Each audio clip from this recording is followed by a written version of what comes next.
Nós saudamos a todos com a doce paz do nosso amado Salvador Jesus Cristo.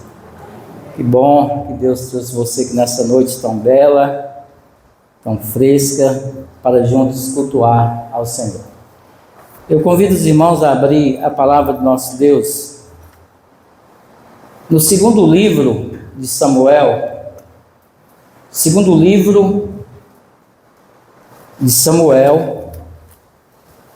capítulo 11.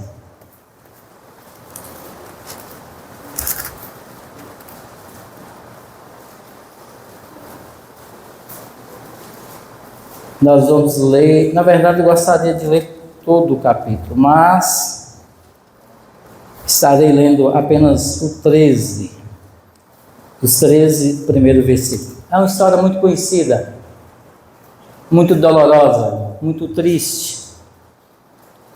Porque quando se fala em pecado, em adultério, em assassinatos, são coisas que talvez a gente não gostaria de ouvir.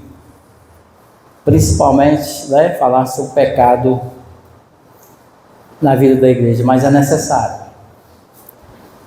E é uma história que atinge a família, que atingiu a família, que atingiu a igreja do nosso Deus. Eu gostaria que nós estivéssemos pensando, aprendendo com os crimes de Davi, adultério e assassinato. O que poderemos aprender com essa história tão triste?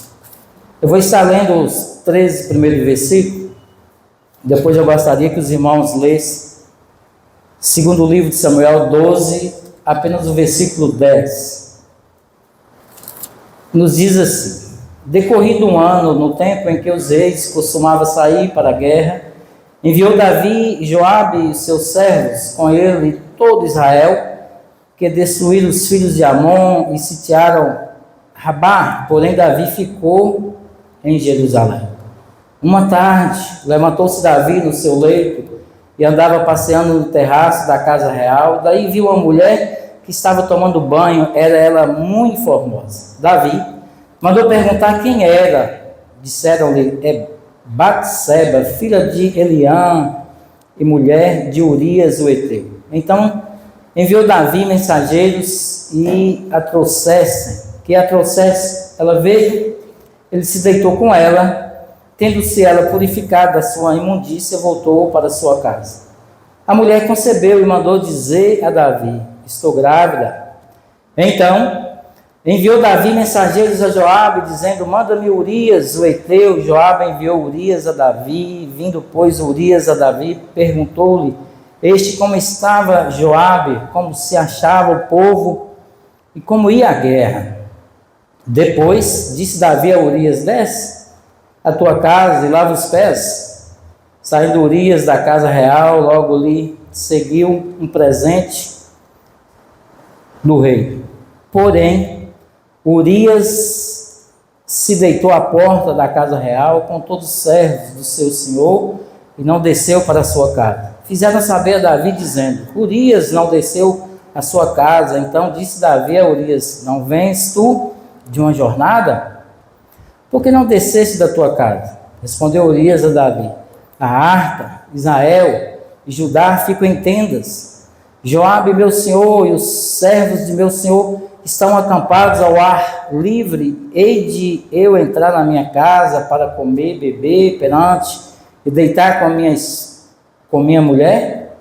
Tão certo como tu vives e como vive a tua alma, não farei tal coisa. Então disse Davi a Urias: demora-te aqui ainda hoje, e amanhã te despedirei. Urias, porém, ficou em Jerusalém aquele dia e o seguinte. Davi o convidou e comeu e bebeu diante dele e o embebedou. À tarde saiu Urias a deitar-se na sua cama com os servos de seu senhor, porém não desceu à sua casa. Até aqui, por enquanto. Irmãos, como eu disse no início, é uma história muito triste. E eu creio que a maioria de nós aqui gostamos de viajar, né? Estar num lugar bacana, talvez uma praia, talvez a fazenda, ou seja, nós queremos ver ambientes novos, mas às vezes nós paramos e falamos: o que eu estou fazendo nesse lugar? O que eu vim caçar, né? Como diz nós mineiros, o que eu vim caçar neste lugar? E é por isso que nós precisamos pensar nessa noite, o que nós podemos aprender com esses crimes, com esses pecados de Davi, o adultério e assassinato. A primeira coisa, meus queridos, no versículo 1, tenha cuidado com você mesmo onde estiver. Tenha cuidado com você mesmo onde estiver.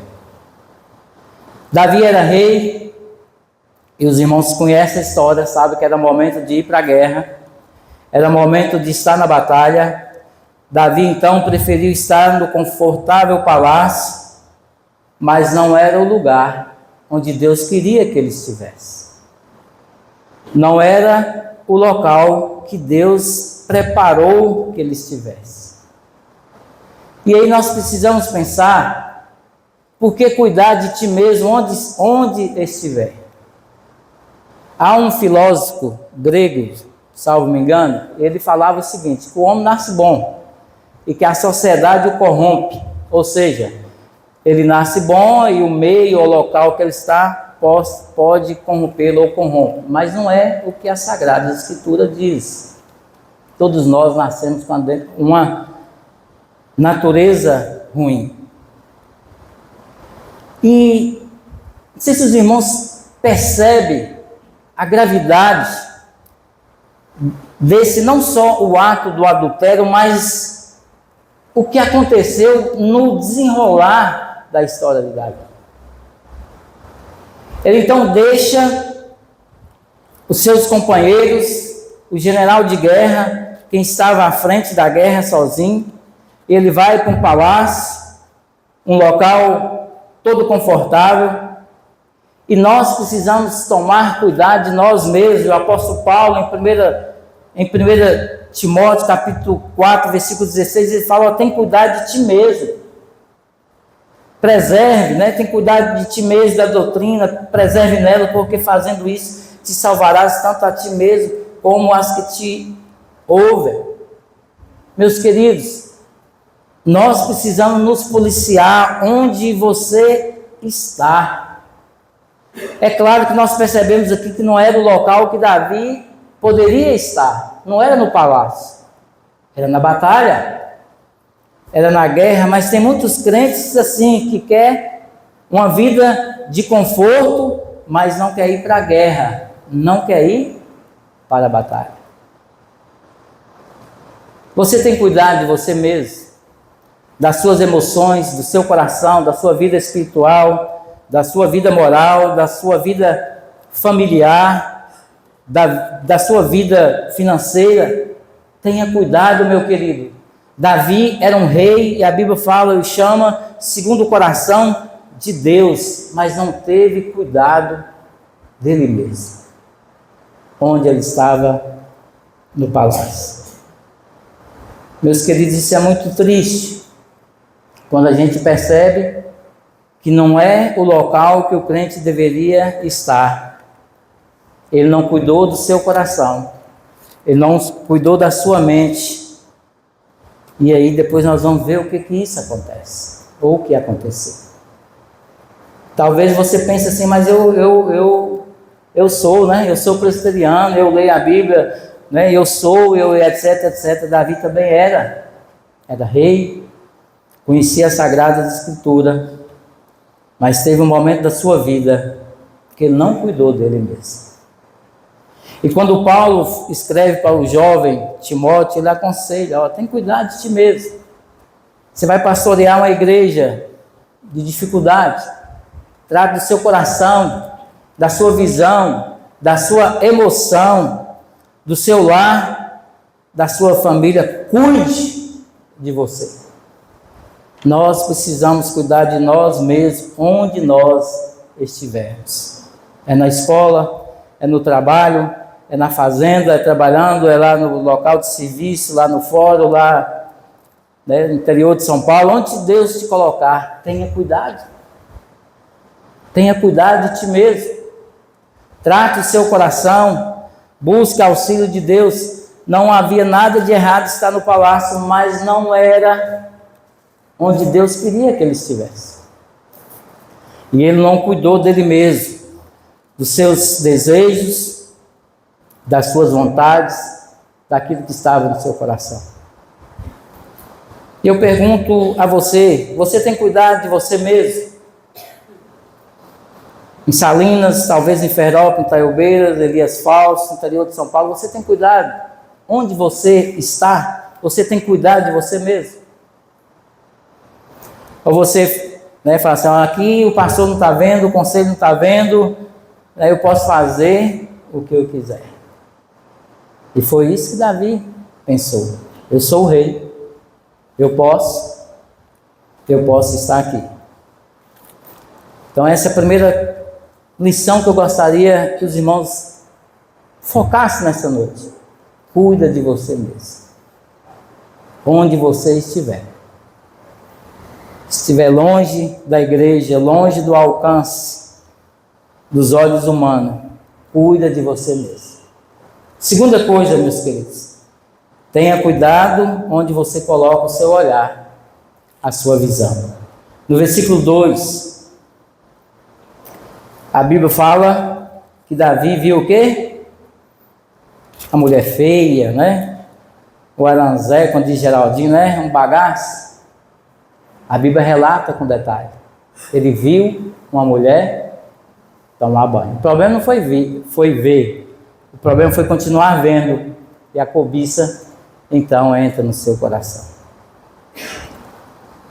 Naquela época, né, as casas do Oriente, elas tinham um pátio cercado. E como o palácio era no local mais alto, dava para ver aquela mulher tomando banho. O que tem a ver isso com o seu olho? Em Mateus capítulo 6, versículo 22 e 23, a Bíblia fala: são os olhos a lâmpada do corpo. Se os seus olhos forem bons, todo o corpo será luminoso. Se porém os seus olhos forem maus, todo o seu corpo estarás em trevas. Portanto, caso a luz que em ti há sejam trevas, em grande trevas serão. Ele olha para a mulher tomando banho. Talvez você nunca olhou, né? Mas talvez você já olhou para algo que não deveria e a cobiçou, como Davi fez. Meus queridos, tenha cuidado onde você coloca o seu olhar, a sua visão. Davi já tinha algumas mulheres. Ele então vê aquela mulher, ele cobiça aquela mulher e a chama, né? Na verdade, deve ter mandado uma intimação para comparecer. Como é que está o seu olhar, meus queridos? A sua visão das coisas? Como você olha para as pessoas? Qual é o olhar seu para a vida das pessoas? Quando Jesus olhou para aquela mulher adúltera, quando Jesus olhou para aquele jovem rico, foi um olhar tão extraordinário que tem que mexer com o nosso coração. E aquele jovem rico, Jesus olha para ele e ele faz uma pergunta antes para Jesus, né? Mestre, o que eu posso fazer, né, para ter a vida eterna? A Bíblia fala que Jesus olhou e o amou. Um olhar de misericórdia, um olhar de amor, diferentemente de Davi, com um olhar de cobiça, de adultério. O diabo não bateu na porta dele e falou assim: Davi, vai lá para o palácio, tem uma mulher pelada lá, bonita, muito bonita para você. Não falou isso com ele. foi tentado pela sua própria cobiça, pela natureza pecaminosa. Aonde que seus olhos estão? Qual é o seu olhar para as pessoas? Você tem um olhar de Jesus? Você tem enxerga como Jesus enxerga? Terceira e a última coisa. Saiba que seu pecado traz consequências devastadoras.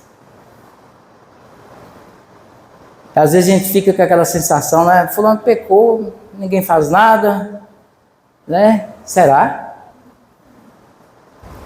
Meus queridos, e no desenrolar da história, depois eu gostaria que os irmãos lessem, assim que eu concluir aqui, o versículo 10 do capítulo 12 do segundo livro de Samuel.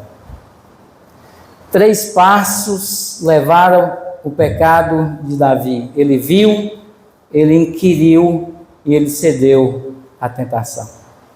Engraçado que ele peca, né? Comete literalmente o adultério.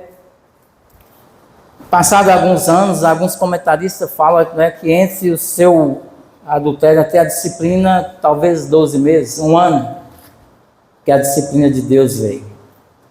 E o profeta então fala de uma parábola. Olha, tinha na cidade um homem rico e um homem pobre, está no texto, e o rico tinha várias ovelhas, cabritos, etc, etc, e o pobre só tinha uma cordeirinha que ele trazia pelo braço e colocava no braço. E chegou um viajante, então, e o rico não quis dar da sua ovelha, do seu gado, do seu rebanho, foi e pegou aquela cordeirinha. Quando falou isso para Davi, Davi fala, esse homem tem que morrer. E Deus decreta a sentença para Davi, ele mesmo falou, esse homem tem que morrer, e tem que ser restituído 4 vezes mais. E quais são as consequências, então, desse pecado de Davi, tanto do adultério como do assassinato? Mas se os irmãos percebem, eu não gostaria de ler, eu gostaria que você chegasse em casa e lesse todo esse capítulo 11 e o capítulo 12, e vai perceber a mente delituosa de Davi, vai ver como ele planejou as coisas. Na linguagem, né, policial, a gente trata isso como delito, algo premeditado, algo orquestrado, encomendado, maquinado. Ele então viu aquela mulher e etc, etc. Né? A Bíblia fala que ele estava andando para lá e para cá no palácio, viu aquela mulher bonita e não se contentou em ver. E aí chama de Joabe, olha, essa mulher é casada. Tem marido, o marido chama Urias, cujo nome significa, né? Deus é minha luz. Ele fala então para Urias, ó Urias, vai lavar o pé. E lavar o pé naquela época era uma expressão idiomática que significa, ó, vai passar um tempo em casa, vai para casa, vai curtir. E Urias, certamente ele temia ao Senhor, ele falou assim, meu Senhor, não posso fazer isso. Meus companheiros estão na guerra, meu comandante está lá, eu não posso. Vai para casa. Ele não foi. Dormiu então lá na tenda onde os soldados ficam. E Davi então não contentou com isso.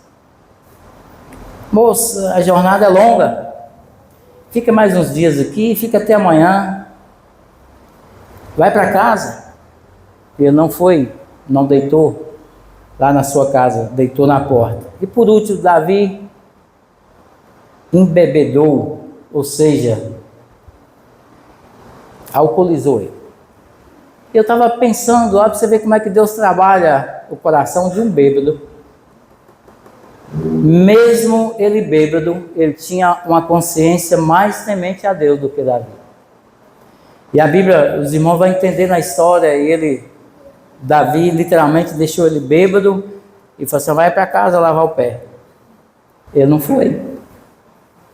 ficou deitado onde os companheiros dele estavam. Não satisfeito com isso, pega uma carta, escreve a carta para o comandante, né, Joabe, fala assim: põe esse cidadão na linha de frente, deixa ele sozinho.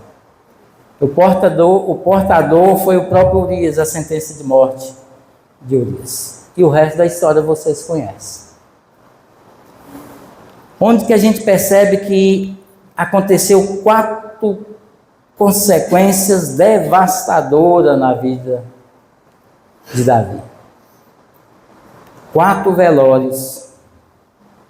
Um pai perdeu 4 filhos, literalmente sequenciais. Primeiro foi o filho de Batseba, né? Depois, Amimon, filho de Davi, a Bíblia fala que ele namorou com sua irmã Tamar e a violentou. Nosso bom português significa estupro. E quem mata Amimon? Absalão. Morreu o filho de Betseba, morreu Amimon, e depois Absalão é morto, fugindo na guerra. A Bíblia fala que ele tinha uns cabelos grandes, né, numa mula, né, como os durães gostam de montar, uma mula danada. Ela vai nos galhos e ele fica preso, a cabeça espendurada. E Joabe então acerta Absalão. E os companheiros, né, do exército de Joabe matam Absalão.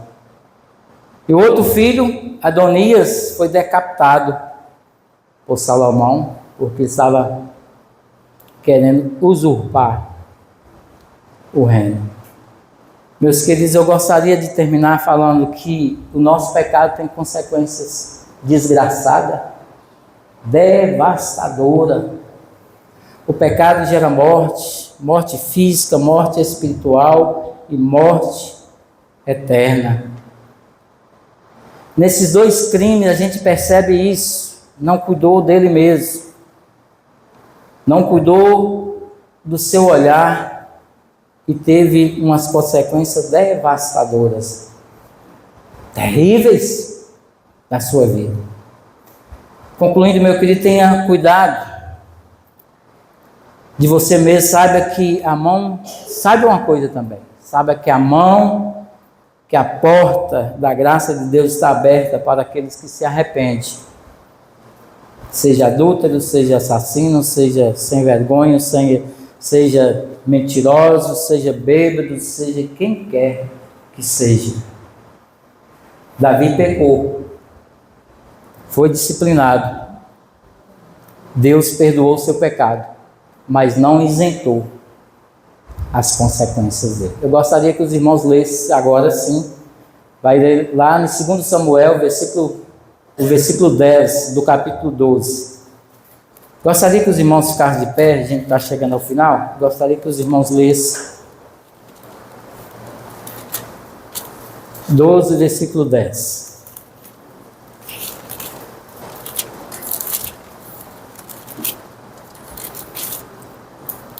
Vamos lá? O que é que diz a palavra do nosso Deus?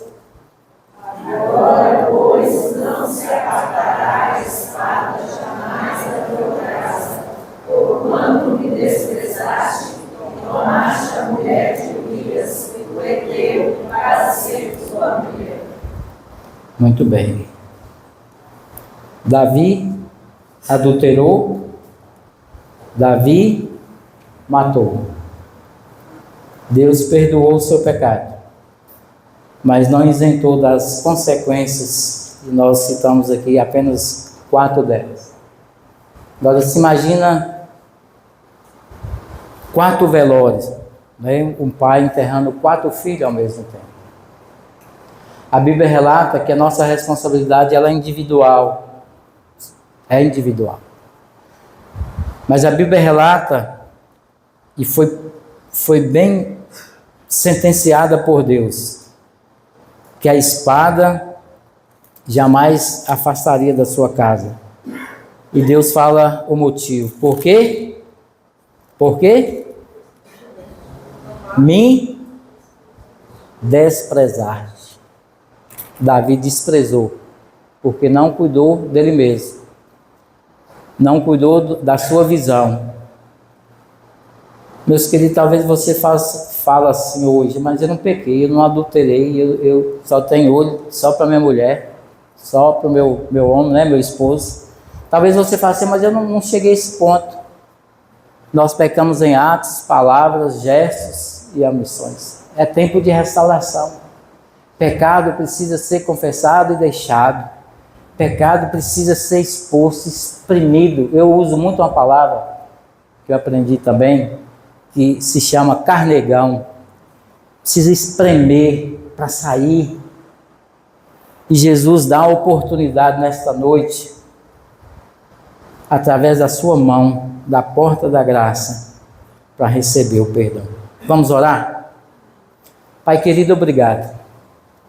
Porque se não fosse o Senhor, nós estaríamos ainda mortos nos nossos delitos e pecados.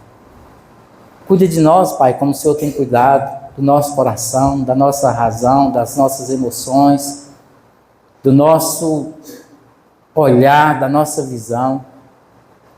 Ó Pai, que essas consequências desastrosas na vida de Davi, ó Pai, que nós possamos pensar a gravidade. Ó Deus, quando nós desprezamos as orientações do Senhor, que a Tua igreja, ó Pai, seja em alerta, que Teu Espírito, ó Pai, possa trazer vidas restauradas na presença do Senhor. Nós oramos em nome de Jesus. Amém.